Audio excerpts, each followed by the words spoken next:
요한계시록 21장, 22장은 성경 전체의 구속사적인 결론과 동시에 또 요한계시록 결론이라 할 수 있습니다. 요한계시록의 결론이 사실은 알고 보면 전 성경을 이렇게 결론 짓는 그러한 중요한 구절일 수 있습니다. 그것은 하나님의 최종적인 계획과 경륜을 밝히는 것으로 구속사적 성취를 담고 있기 때문에 그렇습니다. 그러기에 결론 부분인 요한계시록 22장 12절에서 21절은 하나님의 최후의 권능과 성도들의 최종적인 소망으로 매듭 짓고 있습니다. 먼저 요한계시록 22장 12절 13절 좀 봉독하겠습니다. 화면을 보시면 되겠습니다. 같이 좀 보겠습니다. 보라, 내가 속히 오리니 내가 줄 상이 내게 있어 각 사람에게 그가 행한 대로 갚아주리라. 나는 알파와 오메가요, 처음과 마지막이요, 시작과 마침이라. 요한계시록 22장 12절에서는 첫째는 예수님께서 속히 오시리라고 우리 성도들 이루어하면서 임박한 재림을 다시 거듭 말씀하고 있습니다. 그날과 그 시는 정확히 알 수 없지만 계시록에 기록된 지 이제 2000년이 가까워진 오늘날 이 모든 시대적 상황을 돌이켜볼 때 재림의 징조들은 충분히 우리에게 보여주고 있습니다. 물론 시간에 대한 하나님의 계시와 이 땅에서 시간과 공간 속에 살아가는 인간들이 생각하는 시간적 개념에는 뭔가 차이가 있는 것은 사실일 것입니다.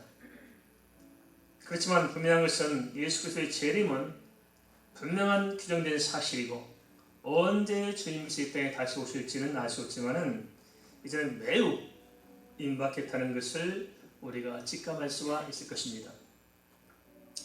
특별히 이 시대는 마태복음 24장의 징조들이 모두 성취된 상태입니다. 우리가 이제 요즘 눈이 열렸으면 좋겠습니다. 아, 그렇구나. 주님께서는 그 성경의 예언대로 오실 때가 좀 임박해 있구나 하는 것에 대해서 좀 마음을 열고 좀 받아들일 수 있으면 참 좋겠다 싶습니다. 왜 계시록을 마감하면서 임박한 예수 그리스도의 재림을 다시 강조할까요? 그것은 성도들에게는 주님의 재림이 이 세상 최대의 소망이 되기 때문에 그럴 것입니다. 하나님의 전 구속사를 바라다 볼 때 큰 사건들이 있었습니다. 뭐냐? 첫째는 하나님이 온 우주 만물과 세상을 창조하셨다는 것입니다. 두 번째는 그러기 위해 인간은 타락했다는 거예요. 세 번째는 그런 인간의 타락을 회복하기 위해서 예수께서 십자가에서 대속적인 죽음을 맞이하셨다는 것입니다. 그 다음 네 번째는 그렇지만 주님께서는 다시 부활하시고 승천하셨다는 것이고, 다섯 번째는 주님의 약속 그대로 다시 이 땅에 오실 거라는 것입니다. 영적 입장에서 개인적인 종말도 그렇지만은 재림의 그날은 성도들에 있어서는 감격이요 축제의 날이 될 것입니다. 계시록 22장 12절에서는 두 번째로는 그날에 어떤 일이 있느냐, 성도들이 행한 대로 갚아주신다고 언급하고 있습니다. 갈라디아서 6장 7절은 뭐라 기록하냐면 스스로 속이지 말라. 하나님은 업신여김을 받지 아니하시나니 사람이 무엇으로 심든지 그대로 거두리라고 말하고 있습니다. 그래서 잘 심어야 됩니다. 심는 대로 거두는 일이 있기 때문입니다. 그런데 우리가 스스로를 돌아보면서 하나님 앞에 설 때 누구나 자신감이 없을 거예요. 내가 하나님 앞에 설 수 있을까? 그것은 우리가 무익한 종이기 때문에 그렇겠습니다만은 사실상 이사야조차도 정말 하나님께 붙들었었던 이사야조차도 막상 하나님의 보호자 앞에 서니까 오라 나는 죽었구나, 죄인의 몸으로서 하나님을 비웃으며 탄식하게 됩니다. 그것은 우리 인간이 누구나 하나님 앞에 설 수 있는 준비가 우리가 애를 쓰고 해도 안 된다는 것입니다. 그렇지만 바울 사도께서는 자신의 순교를 눈앞에 두면서 뭐라고 고백하냐면 디모데후서 4장 8절 이렇게 기록하고 있습니다. 이제 후로는 나를 위하여 의의 면류관이 예비되었으므로 주 곧 의로우신 재판장이 그날에 내게 주실 것이며 내게만이 아니라 주의 나타나심을 사모하는 모든 자에게 도니라. 주님이 이렇게 오신다. 만일 우리가 살고 있는 때 주님이 오신다 하면 어떻게 할 것인가? 대체 보면 가슴이 덜컥할 겁니다. 어떡할까? 그러나 염려하지 말라는 것입니다. 왜냐? 그 주님인 다른 사람이 아니고 나의 아버지가 되십니다. 믿습니까? 여기 아버지가 나를 구원하러 오신 것이기 때문에 염려할 바가 없다는 것입니다. 그래서 주님의 재림은 온 성도들에게 소망이요 기쁨이요 위로가 될 것입니다. 한 가지 좀 정리했으면 좋겠습니다. 우리가 자꾸 이렇게 인생을 마무리하면서 또는 주님 오신다는 생각하니까 개인적인 종말이나 시대적인 종말 생각할 때 자꾸 이렇게 뭔가 모르게 지금 움츠러드는 경향이 있습니다. 한 일은 뭘까 도대체? 물론 주위에서 많은 일을 했으면 좋겠습니다만은 한 일이 없다고 자꾸 이렇게 애소해지고 자꾸 불안해하고 자꾸 초조해지는 경향이 있습니다. 근데 그럴 필요가 없습니다. 왜냐 우리가 주의 일이 무엇인가를 좀 알면은 그럴 필요가 없을 것입니다. 주의 일이란 무엇일까요? 어떻게 생각하십니까? 주의 일을 하겠습니다. 주의 일 열심히 합시다 하는데 주의 일이 뭘까요? 성경이 말하는 주의 일이 무엇일까요? 그것부터 우리가 좀 정리가 됐으면 좋겠습니다. 요한복음 6장 29절에 예수님께서 이렇게 말씀하세요. 하나님께서 보내신 일을 믿는 것이 하나님의 일이니라. 믿습니까? 무엇이 주의 일이냐? 다른 것이 아니고 하나님께서 보내신 예수 그리스도를 나의 그리스도요 나의 주로 믿는 것이 주의 일이라는 것입니다. 다른 것이 주의 일이 아니고 그 믿는 게 주의 일입니다. 믿음에는 역사하는 그 믿음에 따라서 하나님께서 친히 하시고 필요한 주의 영광스러운 열매는 내 믿음을 통해서 주님께서 친히 맺어가는 것입니다. 가지 스스로 열매를 맺을 수 없습니다. 열매는 바로 나무가 맺는 것이고 가지는 나무에 붙어 있으면 그 가지를 통해서 열매가 맺어진 것이지 가지 스스로 할 수 있는 것은 아무것도 없다는 것을 우리가 잘 알고 있습니다. 상급도 마찬가지입니다. 불신자는 믿지 않기 때문에 그 행한 행위에 따라서 심판을 받지만은 우리 믿는 사람들은 무엇으로 상급을 받느냐? 바로 믿음으로 상급을 받습니다. 믿음의 열매를 통해서 우리가 상급을 받는 것이 믿음과 상관없는 행위를 통해서 우리가 하나님의 평가받는 것은 아니라는 것입니다. 그래서 우리가 받는 이 상급도 구체적으로 무엇인지는 알 수 없지만은 믿음으로 살고 믿음으로 소망 가운데 살아가는 사람들에게 하나님께서 약속한 면류관이 있다는 것입니다. 믿으십니까? 면류관이 있다는 거예요. 이것을 요한계시록 22장 13절에서는 이렇게 보증해 줍니다. 그걸 어떻게 믿습니까? 아니다, 믿어라 하면서 하는 말씀을 하면 나는 알파와 오메가요 처음과 마지막의 시작과 마침이라. 세 번을 반복해요. 알파벳의 첫자와 오메가의 마지막 자, 처음과 마지막. 또 두 번째, 처음과 마지막. 세 번째, 시작과 마침. 세 번을 반복하면서 주님은 그런 분이다 하면서 모든 역사의 주관자는 바로 예수 그리스도라는 사실을 말씀하시면서 내 말을 믿어라. 그대로 믿음대로 상급을 받을 거라 하는 것을 거듭 강조하고 있다는 것입니다. 그래서 주님께서는 반드시 우리 믿음대로 상을 받게 하실 것입니다. 우리 믿는 사람들에게 있어서 예수 그리스도의 재림은 심판이 아닙니다. 우리 믿는 사람들에게 있어서 죽음은 심판이 아닙니다. 인생의 믿음의 결론, 주님의 재림으로서 맺은 결론에 있어서 우리는 절대 심판이 아니라 상을 받게 될 것입니다. 그러게 히브리서 11장 6절 이렇게 권면하고 있습니다. 믿음이 없이는 하나님을 기쁘시게 하지 못하나니 하나님께 나아간 자는 반드시 그가 계신 것과 또한 그가 자기를 찾는 자들에게 상 주시는 이심을 믿어야 할지니라. 할렐루야. 믿으면 반드시 뭐가 있다고요? 상이 있습니다. 주님의 재림은 우리가 상 받는 날입니다.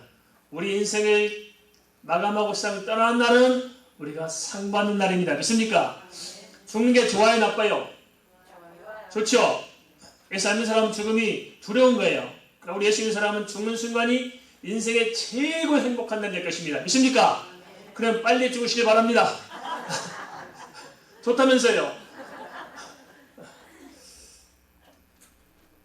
그렇다면 이 임박한 구속사의 마지막 시대에 우리 영혼을 생각할 때 진짜 우리가 영적인 존재라는 사실, 천국이 있고 지옥이 있고 하나님이 살아계시고 이라는 사실을 생각할 때, 이게 기정사실일 때, 우리가 죽으면 정말 멸류관이 있고 천국에 사는 것을 생각할 때 우리가 이 땅에 살면서 어떻게 해야 할까 하는 것은 우리의 풀어야 할 숙제지 않습니까? 요한계시록 22장 14절 15절은 이런 문제에 대해서 백과 흑을 서로 이렇게 대립시키면서 성도들로 하여금 중요한 것이 뭐냐? 우리 자신들의 포지션을 바로 갖도록 합니다. 포지션이 중요한 것입니다. 내가 어디에 서 있는 것인가, 어디 서서 어디를 바라보냐 하는 것이 중요하다는 것입니다.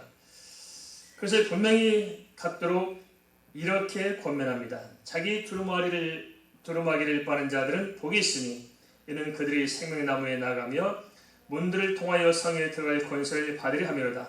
개들과 점술가들과 음행하는 자들과 살인자들과 우상 숭배자들과 및 거짓말을 좋아하며 지어내는 자는 다 상 밖에 있으리라. 세상 사람은 그렇게 말합니다. 아이고 예수만 믿는다고 천국 가요? 저는 죽일 놈들이 교회 다닌다고 천국 가고 이렇게 착한 사람들 지옥 가면 이게 하나님 어떻게 맞소? 그렇지 않습니다. 아무렇게나 예수 믿고 그냥 별짓을 다 하고 그런데 천국 간다? 성경이 그렇게 말하지 않습니다. 그것은 믿음이 아닙니다. 그래서 믿음을 방해하는 것이 믿음이 아니다. 하나님은 진실로 믿는 자를 구원하십니다. 그래, 세상 사람들이 몰라서 그래요.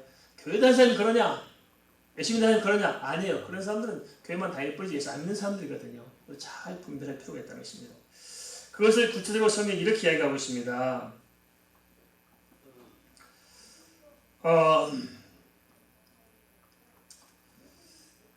밝은 면으로 먼저 자기 두루마기를 빠는 자들은 복인 자들로 천국 영생에 들어갈 권세가 있음을 말씀하시는데요. 두루마기를 빤다는 게 뭘까요? 두루마기는 밖에 입는 옷이잖아요. 그래서 뭐냐? 예수 그리스도의 십자가 보혈로 말미암아서 내 자신의 불신앙과 그리고 불순종한 것을 깨끗이 빨아서 옷을 입는 자가 천국에 들어간다고 말씀하고 있습니다. 그럼 뭐 십자가 보혈로 뭔 두루마기를 어떻게 빨아요 우리가? 두루마기도 없고 지금 십자가 보혈로 어디다가 또 빨까요? 그게 무슨 말이냐? 비유와 상징을 또 이야기해 주는데요. 그래서 뭐냐면 우리가 내 자신을 돌아보면서 하나님 내가 믿음이 없습니다. 하나님 내가 참 열심히 하고 말만 했지 정말 엉망진창으로 살았습니다. 용서해 주세요 하나님. 나를 깨끗하고 거룩하게 다듬어 주시고 회개하는 것이 두루마기를 빠는 것입니다. 이해되셨죠? 누가 회개할까요? 근데 가면 그렇습니다. 공통적으로 하나님께 가까이 가면서 하나님 뜻대로 살려고 하는 사람은 해결을 다 많이 해요. 하나님 모르는 사람들은 해결 안 돼요. 자기 멋대로 살면서도 제가 제일 줄 몰라요. 그러나 정말 하나님께 마음을 주고 사는 사람들은 조금만 죄라도 들어오면 못 견뎌 하니까 회개하게 돼 있어요. 계시록 19장 8절에서는 이런 사람들에게 빛나고 깨끗한 세마포수 있도록 허락하셨는데 이 세마포수는 성도들의 옳은 행실이라고 알려주고 있습니다. 하나님께서 우리의 그러한 믿음의 중심을 보시고 우리 두루마기를 빠는 사람들에게 이로하시면서 하나님께서 친히 예수 그리스도의 대속으로 의롭다고 세마포옷을 입혀주시는 것입니다. 그래서 세마포옷은 성도의 옳은 행실인데 우리의 어떤 어떤 자력으로 의해서 만들어진 행실이 아니고 은혜로 주님께서 주신 것이 성도들의 의로운 행실인 것입니다. 반면에 계시록 22장 15절은 어두운 면으로 천국에 들어가지 못하고 결국 지옥으로 떨어질 자들을 언급하고 있습니다. 어떤 사람이 지옥 가느냐? 좀 하나하나 언급할 테니까 잘 좀 생각해 봅시다. 아이고 이게 내 문제네 하신 분들은 오늘 좀 회개하고 두루마기를 다 빨고 하시기 바랍니다. 말씀 듣다 아무 생각이 없다. 이게 또 곤란하죠. 그러니까 말씀을 들으시더라고요. 저는 이 말씀을 전하면 성도들이 뚜렷이 잘 쳐다봐서 다 듣는 줄 알았거든요. 근데 아니대요. 다 생각이 딴 데 가 있어요. 다 처갓집에 가 있고 다 어디 가서 스케줄에 가 있고 다 그러고 또 말씀해도 어떤 교통정리를 잘 하신 것 같아요. 이 말씀은 우리 시어머니 거다. 이 말씀은 우리 며느리가 들어야지. 이 말씀은 누구 거지 해놓고 자기는 정작 안 들어요. 여러분은 그러지 마시고 이게 지금 나를 향해서 하는 말씀이구나 하고 들으시면서 내 자신을 참 비춰보시기 바랍니다. 왜냐하면 우리 영혼이 중요하잖아요. 엉뚱한 생각하려고 하지 마시고 어떤 또 그런 부분이 있어요. 우리 목사님 나만 가지고 늘어지니까 하는 분도 많죠. 다들 그런 생각 하시죠. 한두 번에 나만 가지고 못 살게 그러냐. 나를 얼마나 찍어오냐. 그게 절대 아니에요. 말씀이 하는 걸 전해드립니다. 그러니까 나만 가지고 그렇게 하는 것은 하나님께서 그렇게 하신 겁니다. 알겠습니까? 하나님 나대로 하는 거구나. 그래서 순종하고 말씀을 받으면 복이 될 줄 믿습니다. 왜냐하면 이렇게 좀 서설히 긴 이유는 뭐냐면 참 이렇게 말씀드리기 참 어렵더라고요. 우리를 뭘로 복귀하느냐? 그러지 마시고 좀 따뜻한 마음으로 말씀을 받으시면 좋은 열매가 있을 줄 압니다. 첫째, 어떤 사람이 저거까지 못하느냐? 개들이라고 해요. 개들. 이렇게 하면 개들 기분 나쁘죠. 누가 그러대요? 목사님 살아보니까 사람보다 개들이 낫겠습니다. 사람보다 개가 훨씬 낫다는 거예요. 그럼 개들 기분 나쁘겠죠. 이건 상징이고 비유다. 무슨 말이냐? 개들이란 말하면 통칭. 개들 무슨 말 통하죠? 개 같은 자식은 우리도 뭐 알죠? 대충 감 잡히죠? 그겁니다. 그래서 개들이란 말은 뭐 그런 의미란 거예요. 첫째, 남창. 남자들이 무슨 이상한 짓 하고 다니는 게 있잖아요. 그 남창이나 또는 악한 짓을 아주 반복하는 사람을 가리켜서 개들. 그 개들은 사탄의 불이 붙들린 자고 사탄의 종들임으로 구원받지 못한다는 것입니다. 그래서 해봐야 되는 우리 행함의 문제가 아니고 행함을 일으키는 그 밑바탕에 믿음의 문제를 보란 것입니다. 악을 저지른 사람들은 하나님을 안 믿으니까 악을 저지른 거예요. 그러니까 악을 저지른 것 때문에 지옥 가는 것이 아니고 믿음이 없어 악을 저지른 그 믿음의 뿌리 때문에 문제가 심각하다는 것을 봐야 됩니다. 두 번째, 하나님께서 싫어하시는 일인데 점치는 자들도 천국에 갈 수 없습니다. 예수 믿으면서도 뭐 날 잡는 사람 있잖아요. 이산 날짜 잡는 사람들 며칠이 좋아요? 이산 날짜리? 요즘은 며칠이 좋은 날이에요? 소름날이에요? 며칠이에요? 입 꼭 다물고 있는 분들은 수상해.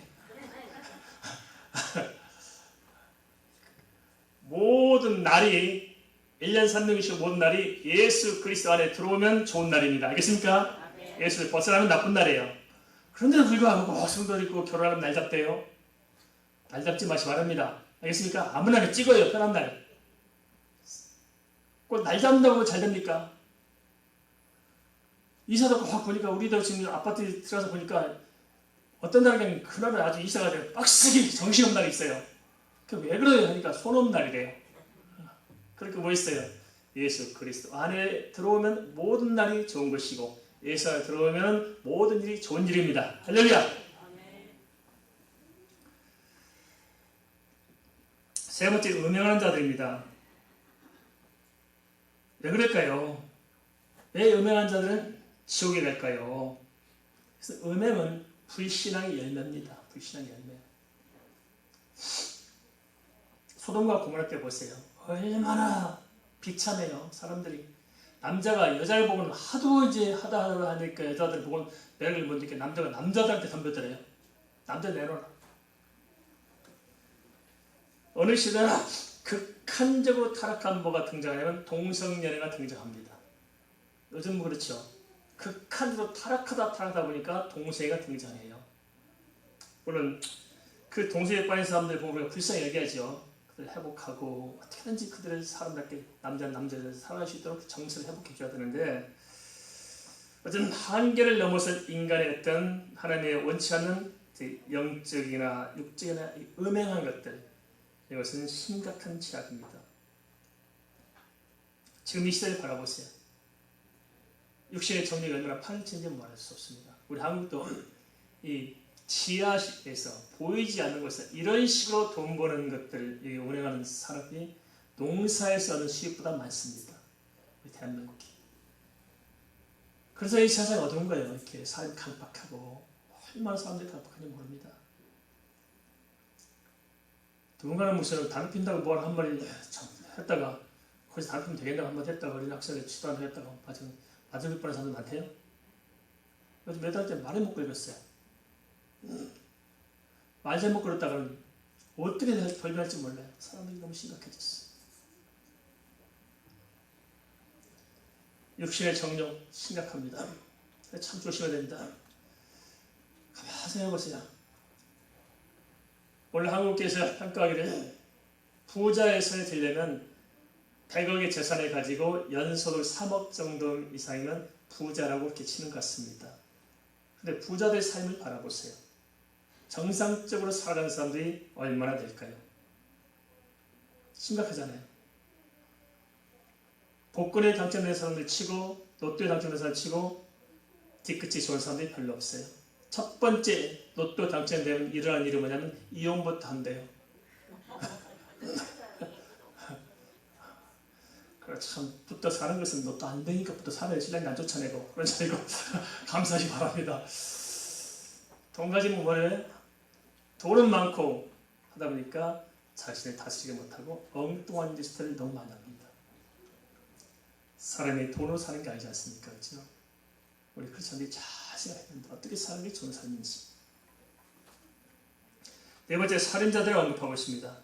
사람을 향한 최초의 죄가 뭐냐면 가인의 살인죄였습니다.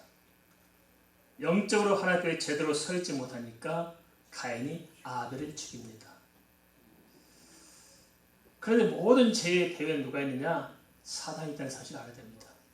보통 보면 살인을 죄를 저진 사람들 가만 보면 우리가 생각할 때 살인죄 좀 저질 정도라면 사람이 어떻게 생겨야 되겠어요?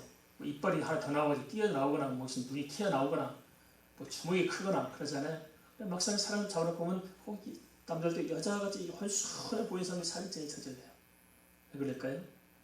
하나 보면 그 배후에 있는 영적인 세계를 우리가 몰라서 그렇습니다.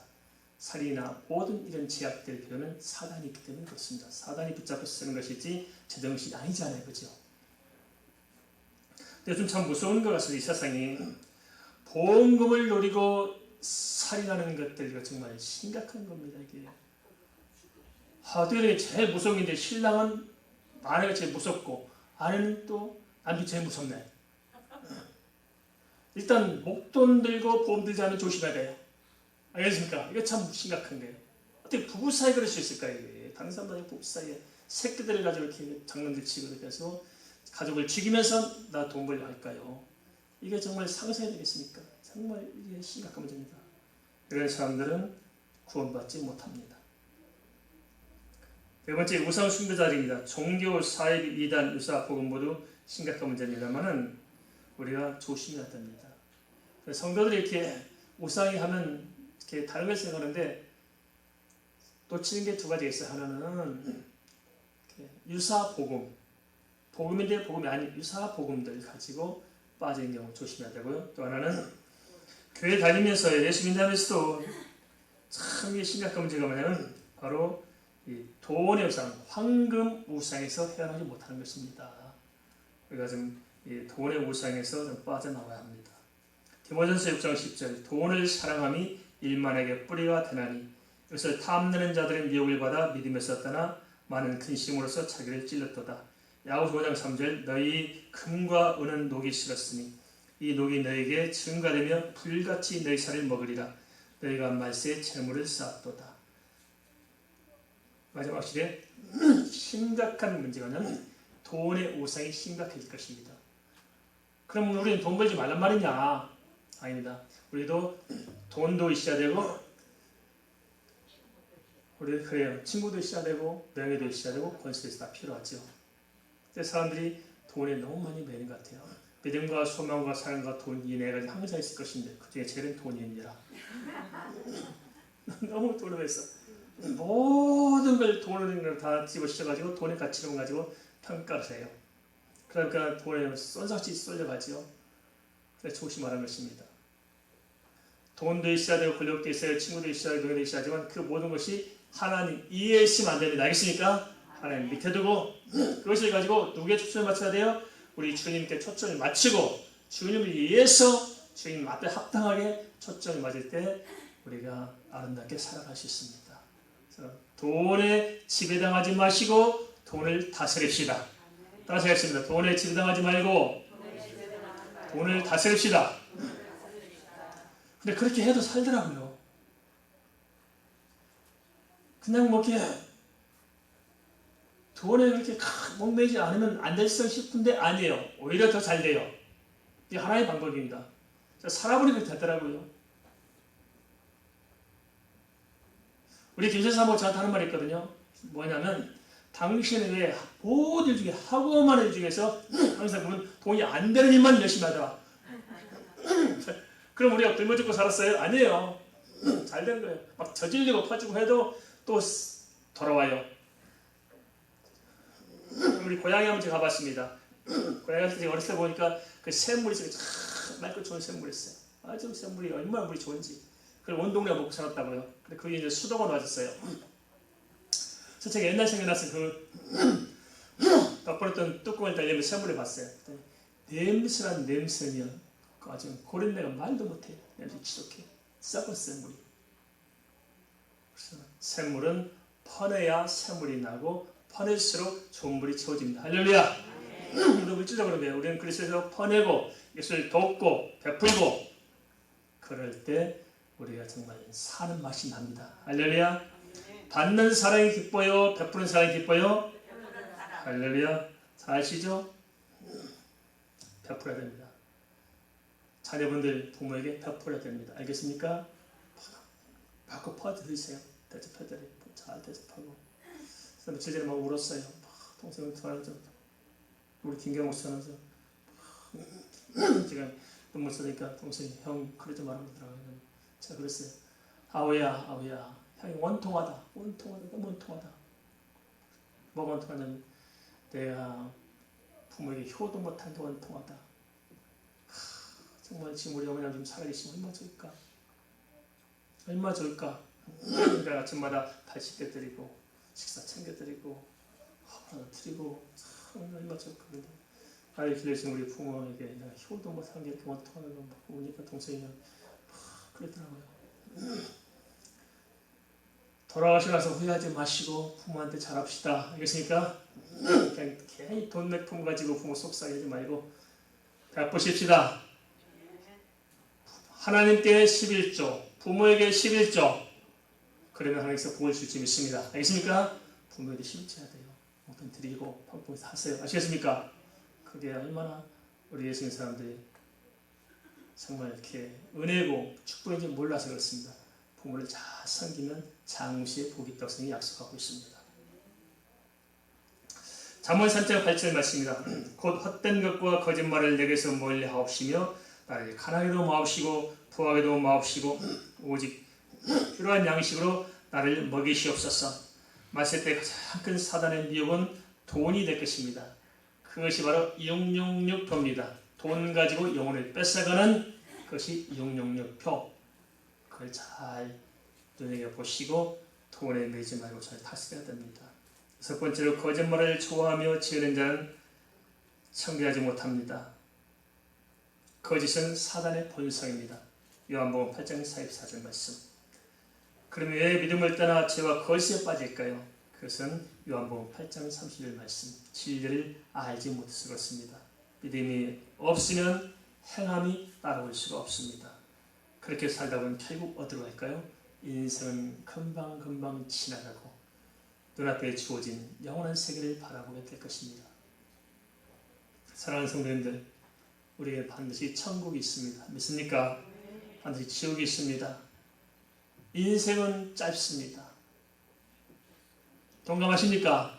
인생이 짧다는 말씀이 이해가 되십니까? 젊은 사람들은 또 어린 사람들은 무슨 헛소리냐 그럴 수 있어요. 뭐 인생이 짧냐 창창한데 아닙니다. 살아보니까 짧아요. 금방 가고 없네요. 어느 때 느끼냐면 달력을 볼 때 느껴요. 제가 달력을 지난주에 뜯으려니까 제가 달력을 걸고 있는데 지금 사무실 달력이 얼마나 뜯었을 것 같아요. 10월달이 지나가고 나서 11월달인데 여전히 걸리는 것은 10월달 달력이 걸려있어요. 달력을 뜯어 제끼기도 전에 시간이 다 빨리 갔어요. 달력을 바꿔야겠다 하는데 그 한 달이 지나고 난 이후에 지나가요. 세월은 잠깐 흘러갑니다. 그리고 우리는 조만간 내 자신의 죽음 앞에 직면할 수가 있고 또 주님의 재림 앞에 서야 할 때가 있습니다. 어떻게 사는 것이 인간답게 후회함 없이 가슴 벅찬 감동을 가지고 살아갈 수 있을까요? 사랑하는 성도님들, 세상적 가치의 노예가 되지 마십시다. 이 세상 사람들이 좋게 여긴다고 그것이 진리가 아닙니다. 우리는 내가 깨닫고 내가 믿는 성경의 토대한 복음적인 삶을 살아내야 합니다. 그런 삶이 후회함이 없고 영원할 것입니다. 오늘 요한계시록 이제 서론을 오늘 말씀 서론을 마쳤습니다. 시간상 또 길게 못하니까 나중에 책을 통해서 읽어보시기를 바라고, 오늘도 이렇게 사가족들이 세 분 계시는데 길게 하면 또 다음 주에 안 나올까 싶어서 제가 눈치가 보여서 더 이상 못하겠다 싶어서 원래 여기서 마감합니다. 양해를 바라고 다시 한번 우리가 믿음을 잘 붙들고 주님의 제 이름을 바라보고 소망 가운데 승리하시기를 축원드립니다.